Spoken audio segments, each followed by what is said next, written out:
Hi, welcome back to Waxing On. It's Wednesday, Classic Rock. And today we're going back to the mid-60s, a pop group that was fabricated for a TV show. Yeah, you know who I'm talking about. We're talking about the Monkees. I had a call on Monday. Somebody said, how come you've never done a solo on the Monkees? I said, well, you know, funny thing is, I got one coming up, and that's today. Now, Monkees put together for the TV show, early music, pretty much produced by studio musicians. They produced, I think, 4 albums while the TV show was on. The actual Monkees album. And again, they had very little performance in that other than the vocals. A lot of studio musicians. More of the Monkees, the second album. Same kind of thing. Not a lot in there. Now, Mike Nesmith did get writing a couple of tunes that made it to the albums, but a lot of the writers were like Tommy Boyce, Bobby Hart, Carole King, Neil Diamond with I'm a Believer. You know, a lot of outside writers. Now, third album came along, Headquarters. Monkees started getting a little more of an opportunity to play. Fourth album, this is the one that, for me, has always been my favorite. Things seem to be turning around. It wasn't as much pop music as it was in the first couple of albums. At this point, the musicians are all playing. They've got some great guys that are helping out in the studio still, but they're getting a lot more personal involvement. I'll just give you a rundown quickly here on the Headquarters, or not Headquarters, on the PC's Aquarius, Capricorn, and Jones Limited. This was the album after Headquarters, released in '67, so the show was still going. It ran for a couple of seasons. And I know they released some albums after this, but for me, this was the kind of the last album I bought of theirs. Now, I have to admit, there was a big controversy going on in the mid-'60s, you know, the Beatles versus the Monkees, who was the most popular. People saying, well, obviously the Beatles are writing their own music, they're playing their own stuff. The Monkees are just, you know, doing a vocal line for studio stuff, not even comparable. But I'll tell you, the Monkees were a worldwide sensation. Certainly in North America, they were really number one. A lot of airplay, a lot of records sold, TV show lasted a couple of years. Now, I didn't have as much of appreciation for them as I have now, when I find out how involved people like Bob Relson were as Jack Nicholson, these guys working with the Monkees. And Jimi Hendrix. I mean, I got pictures of Mickey Dolenz, the drummer, hanging out with Jimi Hendrix, hanging out with Alice Cooper, John Lennon. I mean, I couldn't get over it. I didn't really, you know, accept these guys in that same league. And the funny story was, and I found this on the internet because I wouldn't have known it otherwise, Hendrix was tagged to play the opening act for the Monkees' first tour. Now, only lasted a few concerts, and they had to let him go because fans coming for pop music just couldn't get their head around what Hendrix was doing. But I mean, can you imagine Jimi Hendrix and the Monkees together? I mean, this is like when they matched up Tom Waits opening for Zappa and the Mothers of Invention. I mean, it's a tough act to mix together. But anyways, let's go back. PC's Aquarius, Capricorn, and Jones Limited, fourth album. This one, they do a lot of their own playing. Introduced the Moog synthesizer.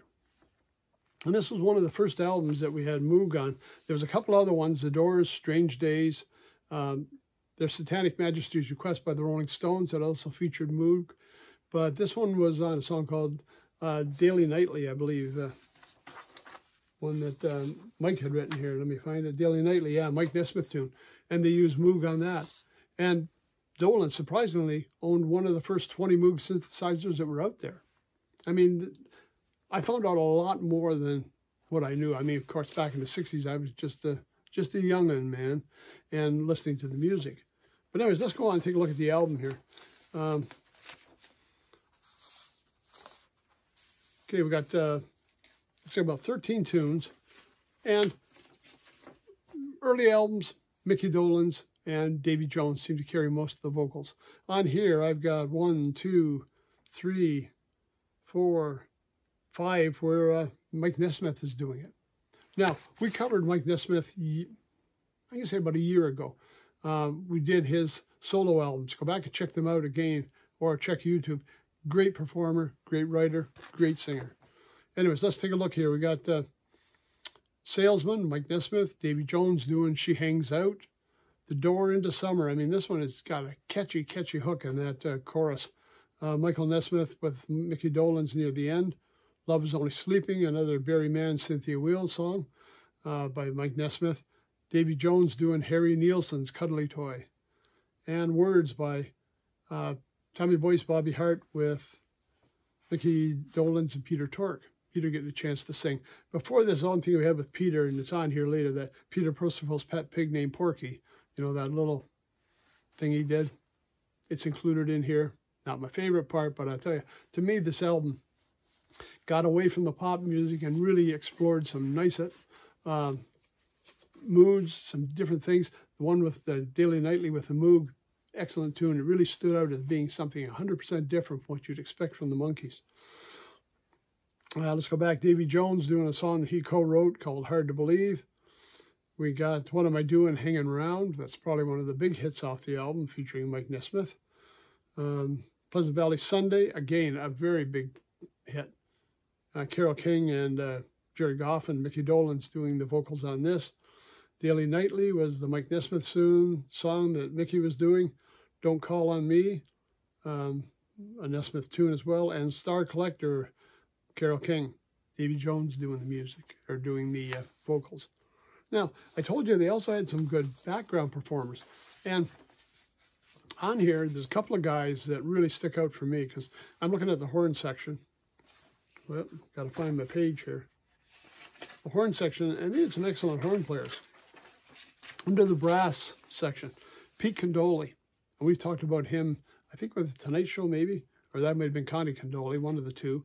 Al Porcino played lead trumpet on the first Chuck Mangione album, the Friends in Love album. We looked at that, and he'd also played trumpet with a lot of the big bands. We've got Oliver Mitchell on trumpet. We've got Jim Horn on baritone sax. We've got another one here who I'm thinking Tom Scott and Bud Shank, wind instruments. Tom Scott, a lot of work in the studios. Also has played sax on the Blues Brothers albums, right? Also was with Joni Mitchell. You go back to the albums on Joni Mitchell, the Miles of Isles, even the LA Express with Tom Scott. So they grabbed some of the prime members of the LA studio, but it wasn't all studio musicians. These guys were actually playing their own instruments, and they're playing a variety of instruments at this point.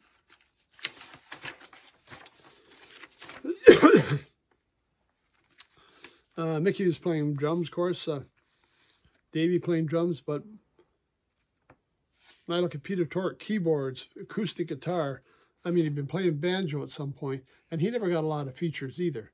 And so these guys really were maybe starting out as a comedy group, doing the TV show and throwing some music in, and really developed into great musicians, some great writers, and like say by this fourth album, I thought they were doing some excellent music. I still listen to this. I had it on the car just the other day. So probably out of all the music that the Monkees did, I felt this was where they had kind of peaked and really came into their own. Now, one thing I did like, if you remember the TV show, usually at the end, well, through the show, they might have had a song that was kind of running background, but at the end, they usually did a performance video. Reminded me an awful lot of, and this will be dating me a little bit, the old Ozzie and Harriet show where Rick Nelson would get a chance to perform at the end of some of them. It was kind of a nice touch. Like I say, even Bob Ralston played piano on one of these songs, if you can imagine. No, Nicholson didn't play on here, he didn't sing, but hey, he wrote the movie Head that featured the movies. Featured the Monkees, not the movies. I'm getting so excited about this. Can you imagine Ralston, Nicholson, Jimi Hendrix, John Lennon, Alice Cooper, all right in there with the Monkees. Who would have thought? Maybe they deserve a little more credit than what people gave them. So go back, check it out online. Sure, everything's there for streaming, even some of those older albums, and some of the ones that came after this. I'm not at all familiar with those because, like I say, my era of the Monkees ended in the mid-'60s. Things kind of changed when Woodstock came along, a whole different headspace. And somewhere, my albums have disappeared, so that's why I'm using the picture-in-a-picture here to help out with. But well worth checking out. A piece of history from the mid-'60s, a worldwide, North American at least, worldwide phenomenon, and some excellent music. That's it for Wednesday. see us on Friday. We're going to do another Classic Rock Friday, so check us out on there. And till then, everybody take care, stay safe. Thanks for stopping by.